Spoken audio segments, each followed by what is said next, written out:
faiths, and where God is worshipped and respected. So is he. Oh my goodness me, I'm panicking. We've had an outbreak of consensus. We can't be having any of that. Cole makes a really important point, and that's that we've got to move beyond this polarisation and actually say what do we want to hang on to, and what do we want to make new. Okay, that's the important question. Sorry, Jonathan, lady back there, let's hear from you. Is this a Christian country?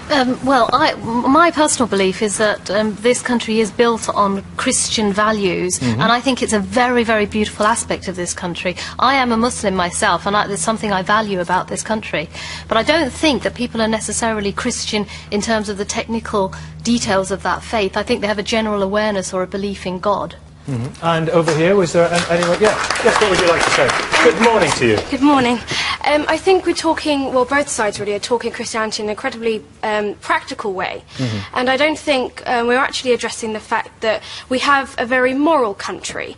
And I think, especially the politicians at the minute, the Tories are using this as in light of the riots and things like that, as a sort of moral guidance that they want us to follow. But although I don't like the Tories, I do think that our country isn't Christian in a practical way. The Queen is our head of state, she's head of the Church of England, but realistically it's the government that leads us. We don't attend church, but I think people do still hold those values. Then again, I think most religions offer those values. I think it's very much geographical, actually. I think that the Far East is incredibly moral, and that's, whether that's because of Islam or whatever other religion. Okay. I think it's not as practical as we're talking here. Well, loads of interesting questions there, but thank you for that. The whole idea, though, of this sort of slightly vague and some say wishy-washy, but some say comfortable and gentle form of Christianity, and tolerant, as Christina says we have in this country. If you look, I mean, Richard or Andrew, to address this, if you look to France, which is Richard's passed through the battle, which is, avowedly secular, and arguably, as a result, perhaps, of that even, has some pretty illiberal laws, banning of the burqa, religious symbols, and so forth. Secularism. Those are very would that not be a danger? Well, I think that you can over-egg the extent to which Anglicanism really has led to tolerance, and it was a very hard, ride, and it burnt itself out with literally burnt other people, but it sort of burnt itself out with persecution over the centuries, and then eventually arrived at a sort of, tolerant settlement. But I think that there are many other factors in this country that have led to that tolerant feeling. A sort of a long centuries without any particular civil war or internal conflict, relative prosperity of their economic factors. Well, we've had civil war in these islands in the last 30 years. Oh, well, OK, that's true. OK, so let's say England and Wales, and Britain, partly inspired by religion. Well, no, because your question was about the Anglican Church, which is only established in... It was on Christianity in these islands, kind of, Well, there are many Christians in France as well, so that can't really be the dividing factor, and indeed the French state funds various Catholic groups, even because of its secularism. My argument would be that, yes, this is a very tolerant country, and that's very much to be welcomed, but I think that the sort of things that the establishment of the Church of England and the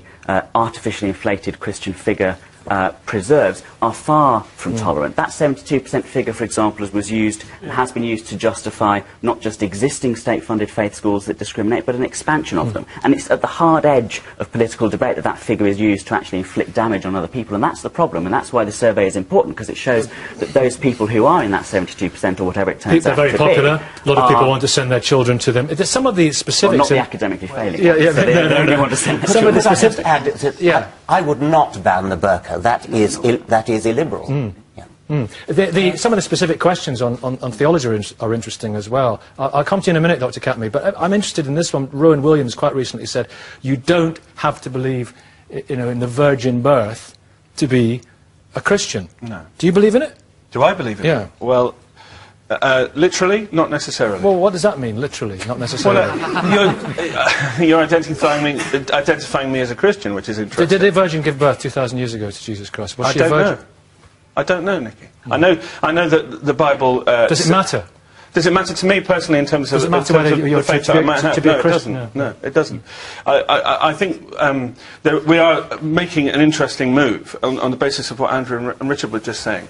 This week we've had a comment from the Queen, who's made a shift and has started to talk about the Church of England acting as a kind of broker, using its influence on the state, you know, those things that are left of its influence in official circles, to become a kind of broker for people of all faiths.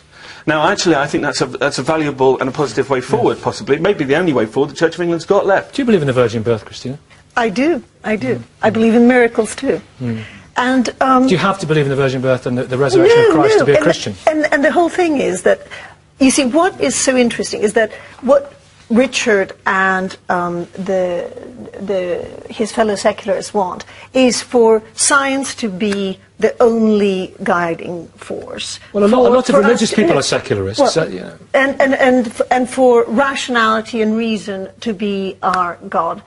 But actually, what spirituality is a whole other dimension that we enter into, and that, you know, you don't. I don't care what you believe and what you say. You care a great deal because you keep polling us. You keep polling us, and you keep trying to play a numbers game. And if we're going to play a numbers game, 7,000 members of the National Secular Society is just about as much as Christina, the 7,000 members of the National British Sausage Appreciation Society. We all know that this is political.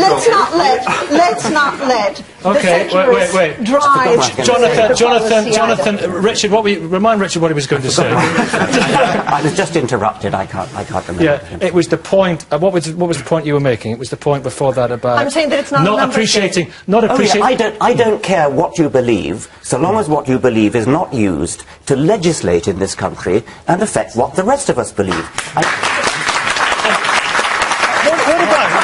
Why do we have 26 places in Parliament reserved for bishops of the Church of England? Why not? Wait, let him finish. Could I finish? Let him finish. Why not have 26 places reserved for white men? This is an answer. If you did that, there would be outrage, and quite rightly. Why do we have 26 places reserved for bishops of the Church of England? What do you think about this? Well, I don't know about the virgin birth or not. Do you think that's key to being a Christian? Do you think all those sort of fundamental key... It's up to them. If they want to believe supernatural nonsense, that is up to them, but don't force it on the rest of us. Okay. What about you, Dr. Katmi? Dr. Katmi, do you think this is a Christian country? Now, let me give you a Muslim perspective on what you ask. Right. I have been working for the last 30 years with hundreds of Christian organizations, pro-life, family, morality, chastity, marriage, heterosexual, etc. Why I work? Because this is my Islamic value, the same. We share together the same value. And these values are very few today implemented. What's going wrong? I mean, I disagree a lot with Professor Richard Dawkins, but in this point, it's not Christian country. Christianity, 10 commandments are broken day and night by majority of the Christians in Britain. We badly need to go back to Christian value. And if you implement your Christian value, we have our Islamic value, the same, exactly like you. But at the same time, we believe, by the way... Are you talking about licentiousness and depravity, all those things? Is that what you're referring to? Yeah. We believe in Virgin Mary, we believe in Jesus, we believe in 10 Commandments, etc. A lot of potential, 2 million British Muslims to the Christian in Britain. But practically, we should be careful. Don't say just Christian country. We are practically multi-faith country. We have many religions. Okay, so we need to be aware of that. Okay, right, go on. So 2 main points I want to make. First of all, it's important to remember that faith is a force for good, and I think it's often portrayed that, you know, there's always a chance of that there's something like just inherently kind of extremist about religion, so you have to actively moderate. That's not true. Now, secondly, the thing is, when you look at the poll that's been commissioned, that it says that people are not Christian according to this textbook definition. The thing is this: over time, there's been evolution of people's affiliation to their faith. Just because they do not tick the box according to what we may consider to be traditional, religious people, does not mean that they are not religious. I mean, like I said earlier, that they cared enough to tick the box, say, I am a Christian. So you cannot say that because they don't follow all the commandments, therefore you are not a Christian. It's like saying, like, it's a very poor example, that on Radio 4, when they hooked you up, Professor Dawkins, that you couldn't pronounce the name of the book of Charles Darwin, that therefore you're not a good enough atheist. That's wrong. Same thing, you can't do that to a Christian, saying just because you don't go to church as regularly as it says so, therefore you are not a good enough Christian. That's incorrect. You cannot go down that route.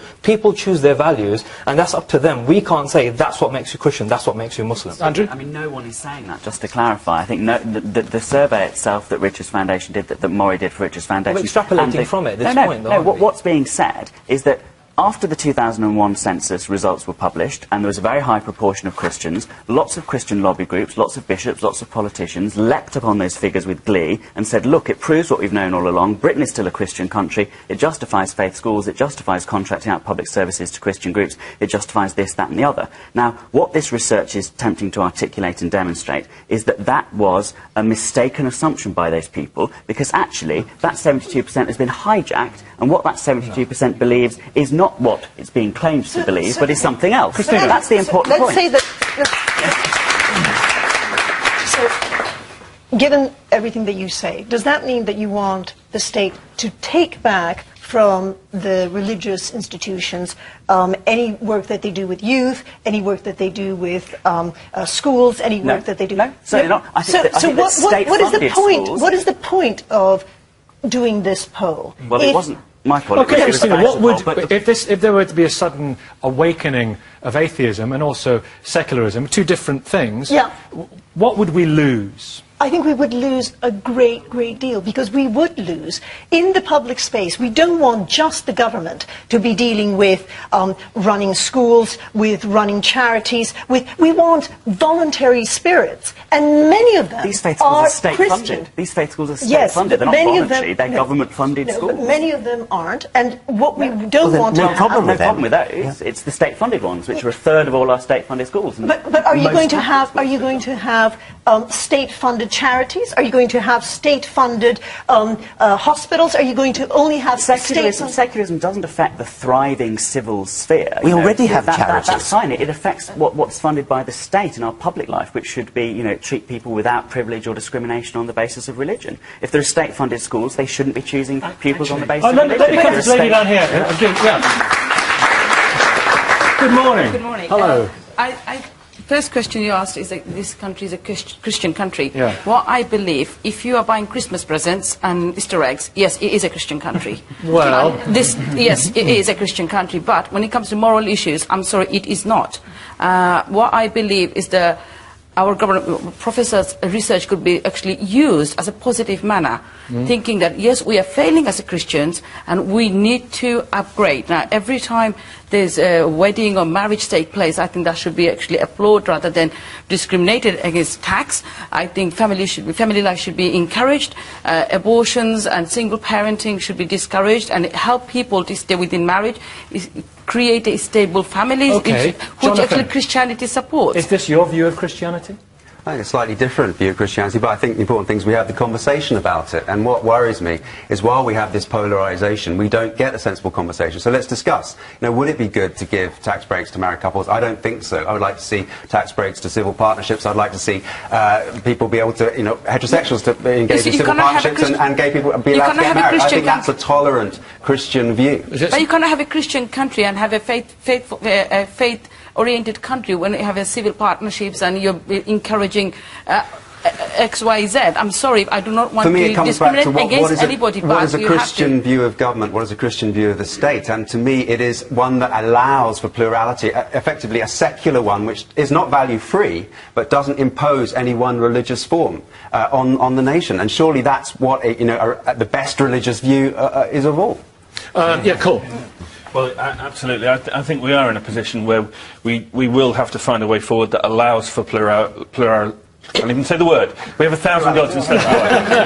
Actually, Richard, we don't have no God. We have 1,000 gods instead of one in this country. We need to find a way forward to allow that to be and to celebrate that. Nobody really believes that there should be 26 bishops in the House of Lords these days. We've got to change that. Why do we have them? Can I finish? But what we do have to find a way forward that reflects the fact that Britain is still fascinated by God. Yeah. And still needs God. But Nicky, there is a point that I've been debating with a number of people this week that do believe there should be 26 bishops in the House of Lords, do believe that church schools should be able to discriminate in admissions and employment, and I think that does need to be challenged. I think we need to be honest about that. And there are religionists who are, need to be called to account, as well as there are secularists who need to be called to account. What interests me is that there are religionists on one side, there are atheists on the other side. There are, by Richard's estimation, 30 million people sitting in the middle, scratching their heads, watching this programme and going, what about us? 30 million? I wish.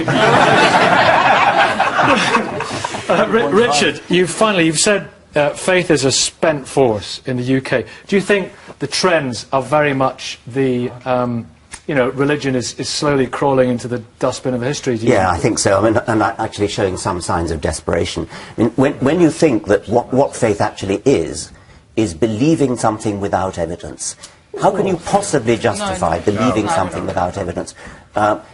If there is evidence, it's not faith anymore. It's evidence. It's what people who believe in science believe in. What percentage of the universe don't you know anything about these days? I can't remember. A very great deal. 94%? A very great deal. And I don't say, therefore, I believe so-and-so. I say, I'm waiting to find out. We're working on it. So we need more research. Journey. So do Christians. Then why do you have faith in things like the virgin birth and the resurrection? Richard. I'm glad you don't, but many do. I do, and Richard... I know you do. How can you justify believing something which there's no evidence? Can I tell you, Richard, because I believe in the resurrection, and the reason is it offers me a hope of the future and a vision. And actually it shapes my ethics. And I come to similar conclusions in some areas to you because of my faith. You get there by a different route. Okay. And we disagree on some things because I come a different route. That's very but revealing. It's important to respect that. That's very revealing. You believe something because it gives you hope. Nicky, sorry. My case rests. We are going to leave it there. Listen, thank you all so much for taking part. Thank you in that particular debate.